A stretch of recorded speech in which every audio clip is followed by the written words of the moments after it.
حضور نے فرمایا کن کی قبریں؟ ہم نے عرض کی یا رسول اللہ صلی اللہ علیہ وسلم یہ کافروں کی قبریں۔ یہ نبی پاک علیہ السلام نے فرمایا جو مسلمان جمعے کے دن یا جمعے کی رات کو فوت ہو، حدیث کے راوی حضرت ابو ہریرہ رضی اللہ تعالی عنہ، حضور صلی اللہ تعالی علیہ وسلم نے فرمایا جو شخص بیماری سے فوت ہوا، جو بندہ سورہ ملک پڑھتا ہے، سنن ترمذی میں حضرت ابن عباس سے روایت ہے کہ حضور صلی اللہ علیہ وسلم کے ایک صحابی نے ایک جگہ خیمہ لگایا تو وہاں سورہ ملک پڑھنے کی آواز آتی تھی۔ سورہ ملک اتنی شاندار صورت ہے کہ نبی پاک صلی اللہ علیہ وسلم نے فرمایا یہ قیامت کے دن اللہ کی بارگاہ میں ناز سے جھگڑا کرے گی اور کہے گی اے اللہ یہاں تو میرے پڑھنے والے کو جنت عطا فرما یا مجھے قرآن پاک سے علیحدہ کر دے۔ اب عذاب قبر جو ہے، قبر کے اندر جو انسان کا عذاب ہے تو وہ بھی عالم برزخ کا عذاب ہے۔ میرے رسول کریم صلی اللہ تعالی علیہ وسلم نے کچھ چیزوں سے پناہ مانگی ہے۔ خود حضور نے، رسول کریم علیہ الصلوۃ والسلام نے پناہ مانگی۔ حضور فرمانے لگے اے اللہ مجھے کنجوسی سے، بخیلی سے پناہ عطا فرما، اور حضور نے باقاعدہ پناہ مانگی ہے کہ اے اللہ مجھے ارذل العمر ہونے سے پناہ میں رکھ، جب عمر اتنی زیادہ ہو جائے کہ وجود کے حصے کام کرنا چھوڑ جائے، اس سے پناہ مانگی۔ اور خود میرے نبی پاک علیہ السلام نے قبر کے عذاب سے پناہ مانگی۔ یہ تعلیم امت کے لیے کہ تم بھی پناہ مانگو عذاب قبر سے۔ قبر کا عذاب برحق ہے۔ قبر کے لیے تیاری کر کے رکھنا، اپنی قبر کو یاد رکھنا، مر جانے کو یاد رکھنا۔ حضرت سعد بن معاذ رضی اللہ تعالیٰ عنہ کا جب جنازہ تھا تو صحابہ کرام فرماتے ہیں حضور نے نماز جنازہ کی امامت فرمائی تو قبر کے تیار ہونے میں کچھ دیر تھی، تو رسول کریم صلی اللہ علیہ وسلم زمین پر بیٹھ گئے اور ایک لکڑی سے حضور زمین کوریدنے لگے۔ ہم وہ انتظار تھے کہ اللہ کے رسول صلی اللہ علیہ وسلم سر مبارک اٹھائیں، ہمیں کو نصیحت کریں۔ فرماتے حضور نے سر اقدس اٹھایا تو حضور کی آنکھوں میں آنسو تھے، اور رو کے حضور فرمانے لگے، رو کے کہ اس قبر کے عذاب سے رب کی پناہ مانگو اور اس کے لیے تیاری کر لو، یہ بڑا سخت دن ہے۔ رو کے حضور نے فرمایا، رو کے۔ آج تو لوگ مذاق بناتے ہیں، کچھ فقیر صوفی درویش کہلانے والے بھی، وہ کہتے ہیں یہ جو مولوی بتا رہے ہیں نا قبر میں بچھو ہوں گے، سانپ ہوں گے، یہ تو مولوی اپنی قبر بتا رہا ہے، ہمارا اس سے کیا لینا دینا ہے۔ خدا سے ڈریں۔ وہ چیزیں جو احادیث مبارکہ میں آ گئیں، جس سے نبی پاک نے ہمیں ڈرایا، ہمیں سمجھایا، آپ اس تنبیہ کو، اس نصیحت کو آپ اس رنگ میں لیں گے کہ مذاق بنایا جائے گا دین کا، بجائے اس کے کہ اس سے ڈرا جائے۔ حضرت سیدنا براء بن عازب رضی اللہ تعالیٰ عنہ ارشاد فرماتے ہیں کہ میں نے نبی پاک صلی اللہ تعالیٰ علیہ وآلہ وسلم سے خود اس بات کو سنا ہے، خود رسول کریم صلی اللہ علیہ وسلم نے فرمایا۔ حضرت زید بن ثابت رضی اللہ تعالیٰ عنہ بھی اس بات کے راوی ہیں، فرماتے ہیں ہم جا رہے تھے تو 5-6 قبریں تھی، تو حضور نے فرمایا کن کی قبریں؟ تو ہم نے عرض کی یا رسول اللہ صلی اللہ علیہ وسلم یہ کافروں کی قبریں۔ یہ صحیح مسلم میں حدیث موجود ہے، کفار کی قبریں۔ تو اللہ کے رسول صلی اللہ علیہ وسلم فرمانے لگے، ذرا حدیث کے لفظوں پہ غور کرنا، حضور فرمانے لگے اگر مجھے ڈر نہ ہوتا کہ تم اپنے مردوں کو دفن کرنا چھوڑ دو گے، اگر مجھے اس بات کا ڈر نہ ہوتا کہ تم اپنے لوگوں کو، مرنے والوں کو قبروں میں دفن کرنا چھوڑ دو گے، اگر یہ مجھے ڈر نہ ہوتا تو میں سناتا کہ قبر کے اندر کس طرح عذاب ہوتا ہے۔ تمہیں دنیا میں رہ کے میں سناتا، پر ڈر ہے کہ کہیں تم اپنے مرنے والوں کو قبروں میں دفن کرنا چھوڑ ہی نہ دو، اس لیے میں تمہیں یہ بات نہیں بتاتا۔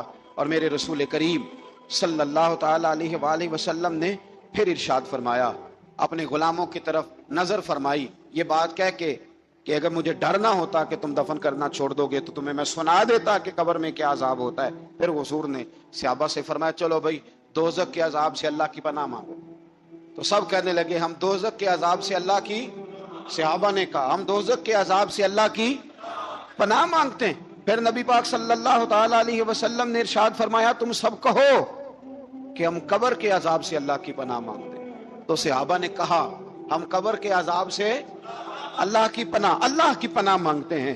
پھر میرے رسول پاک علیہ الصلوۃ والسلام نے فرمایا تم کہو، سارے یہ کہو کہ ہم ظاہری اور باطنی فتنوں سے اللہ کی پناہ مانگتے ہیں۔ تو صحابہ نے کہا کہ ہم ظاہری اور باطنی فتنوں سے اللہ کی پناہ مانگتے ہیں۔ پھر میرے محبوب علیہ السلام نے فرمایا تم کہو کہ ہم دجال کے فتنے سے اللہ کی پناہ مانگتے ہیں۔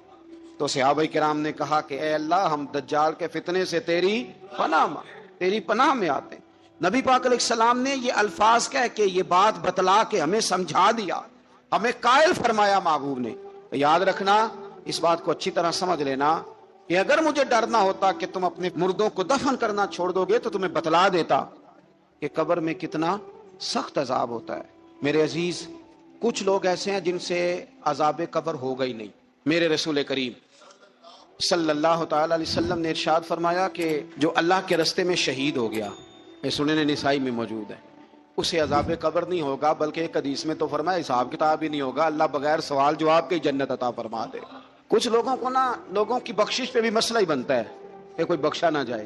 اور ایک صاحب کہہ رہے تھے جی یہ کیا معاملہ ہے کہ جمعے کو بندہ مر گیا یا فلانا ہو گیا تو اس سے حساب کتاب نہیں ہوگا، اتنے بڑے جرم لوگوں نے اتنے پاپ، اور جمعے کو مر گیا تو بخشا جائے گا۔ تو میں نے کہا جرموں کا بھی اسے حساب اللہ لے لے گا، لیکن میاں حساب کتاب کی ڈیوٹی نہ اللہ کی ہے تو بہتر یہ ہے کہ اسی کے ہاتھ میں رہے، تو نہ اپنے ہاتھ میں لینے کی کوشش کر۔ سنن ترمذی کی حدیث۔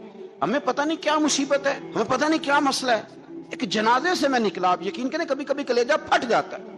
میں ایک جنازے سے نکلا تو میرے ساتھ ایک بندہ جنازہ پڑھ کے نکلا تو کہنے لگا جی پیر صاحب دیکھیں آج کتنی دنیا آئی ہے، حالانکہ یہ بندہ اس طرح کا تھا، اس طرح کا تھا، اس طرح کا تھا۔ میں نے اسے کہا یار تجھے تو فکر ہی لگ گئی ہے کہیں جنت میں چلا ہی نہ جائے، تو اس طرح کرنا جنت کے دروازے کے سامنے کھڑے ہو جانا ڈنڈا لے کے کہ میں نے نہیں جانے دینا۔ شرم آنی چاہیے ہمیں۔ اللہ فرماتے ہیں جنت اتنی چوڑی ہے جتنے زمین و آسمان ہے، اس کی چوڑائی زمین اور آسمان کے برابر ہے، تو ہم تو اپنے علاوہ کسی کو جانے نہیں دینا چاہتے جنت میں۔ اور بس کریں، جنت خدا کا فضل ہے، اور اللہ فرماتے ہیں میرا فضل میں جسے چاہتا ہوں عطا کرتا ہوں۔ یہ سنن ترمذی کی حدیث، اور اس کے راوی حضرت عبداللہ ابن عمر رضی اللہ تعالیٰ عنہ، نبی پاک علیہ السلام نے فرمایا جو مسلمان جمعے کے دن یا جمعے کی رات کو فوت ہو اس کو اللہ تعالیٰ قبر کی آزمائش سے محفوظ رکھتا ہے۔ جو جمعے کی رات فوت ہو جائے یا جمعے والے، یعنی جمعے رات اور جمعے کی درمیانی رات چلا جائے یا جمعے والے، تو اللہ اسے عذاب قبر سے۔ تو میرے عزیز، جو بندہ شہید ہو اس سے عذاب قبر نہیں ہوتا، جو آدمی جمعے کے دن یا جمعے کی رات چلا جائے اسے بھی عذاب قبر نہیں ہوتا۔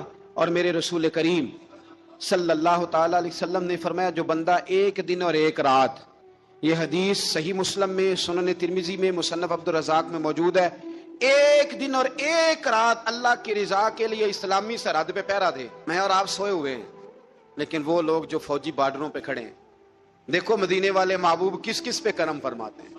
ساری عمر نہیں، 24-25 سال کی سروس نہیں، فرمایا ایک دن اور ایک رات اللہ کی رضا کے لیے جو اسلامی سرحد پر پہرا دے، مسلمانوں کو کافروں سے بچائے، رب اسے عذاب قبر نہیں دے گا، اسے اللہ تعالیٰ اپنے فضل سے معاف فرما دے گا۔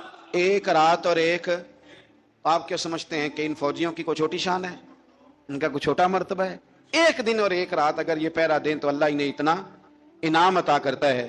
اسی طرح سن لو، یہ ذرا غور سے سننا، ابن ماجہ کی حدیث، اور اس کے علاوہ مسند ابو یعلا میں موجود حدیث کے راوی حضرت ابو ہریرہ رضی اللہ تعالی عنہ، حضور صلی اللہ تعالی علیہ وسلم نے فرمایا جو شخص بیماری سے فوت ہوا، قربان جاؤں میرے محبوب نے بیماری کا نام ہی نہیں لیا، فرمایا کوئی بھی بیماری ہو، فرمایا جو آدمی بیماری سے فوت ہوا اللہ اسے شہادت کی موت عطا فرمائے گا، اور وہ عذاب قبر سے اور قبر کے امتحان سے بھی محفوظ رہے گا، اور حضور فرماتے ہیں اس کو صبح اور شام جنت کے باغوں میں سے رزق دیا جائے گا۔ جو کسی بھی بیماری سے مرا، یہ لوگ بیماری سے مر رہے ہیں تو لوگوں نے اچھوت سمجھ رہے ہیں، اچھوت، یہ اچھوت نہیں ہے، اس لیے کہ لوارث نہیں، یہ خدا رسول کے ماننے والے ہیں، تم انہیں اچھوت کہہ رہے ہو، اور مدینے والے رسول انہیں شہید فرما رہے ہیں۔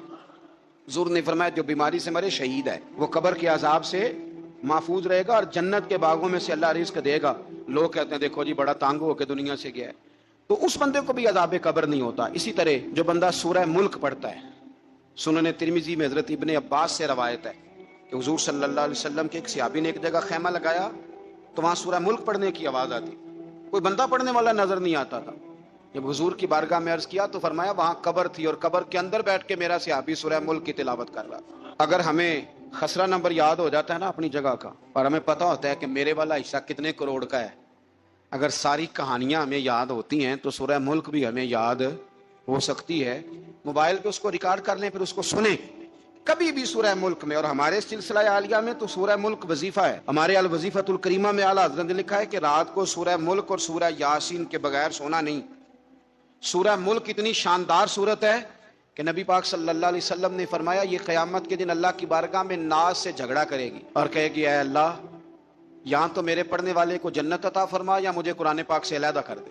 میرے رسول کریم علیہ السلام نے مومن کی قبر کا حال بھی بتایا. سنن ترمذی میں صحیح ابن حبان میں حضرت ابو ہریرہ رضی اللہ تعالیٰ عنہ بیان کرتے ہیں کہ حضور صلی اللہ علیہ وسلم نے فرمایا جب میت کو قبر میں رکھا جاتا ہے تو اس کے پاس سیاہ رنگ والے اور نیلی آنکھوں والے 2 فرشتے آتے ہیں اور اس کو اٹھا کے بٹھاتے ہیں.